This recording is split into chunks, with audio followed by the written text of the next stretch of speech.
whether or not that was the right decision. Joining me now is retired bomb technician for the United States Marine Corps, Joey Jones. Johnny, is the president making the right decision here? Well, I've taken a little bit of heat. I've been pretty vocal that I'm glad the troops are coming home from Syria. But I think where people misunderstand me is that there's a difference between military victory and political diplomacy and keeping your promises. And so as a guy who deployed 5 years after Bush stood on an aircraft carrier and said that mission accomplished, and a guy that deployed months after President Obama told the world we were pulling all of our troops out of Afghanistan and ended up losing my legs on that deployment, I can appreciate the president saying we're going to be there just long enough to destroy this enemy and come home. Militarily, strategically, we want to follow an enemy until we kill the very last one.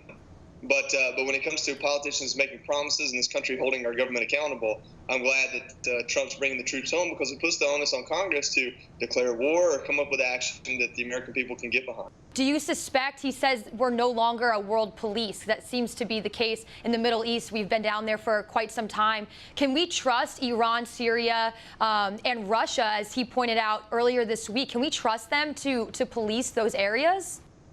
If the only reason we're in Syria is to apply pressure to Iran and Russia, then that's a whole other conversation our government needs to have, which is, are we on track to go to war with Iran and Russia? Are we in a Cold War? Be honest about it and take broad strokes to fix it. If that means we need to have a military operation against Iran, well, at least that's a debate our Congress can have, as opposed to fighting another proxy war in another country. I believe that the issues surrounding this are much broader than being a police force. And any opportunity we have as American people to apply pressure to our government to be honest about this, I will apply that opportunity. What do you see for the future? Do you anticipate that they may make a decision to go back into Syria after all this is said and done? Do we kind of just wait in the water and see what happens over there?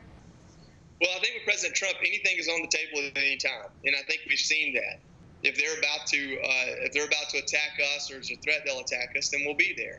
That's the goal of our Marine Corps, to be anywhere within 72 hours. That's the goal of our military, to defend this country on foreign shore, and that's what we'll do. Joey Jones, thank you so much for sharing your insight with us here on One American News, and thank you for your service. From Washington, I'm Gabrielle Cuccia, One American News. Want to see more videos like this? Click on the link below and subscribe to One American News on YouTube, and call your cable provider and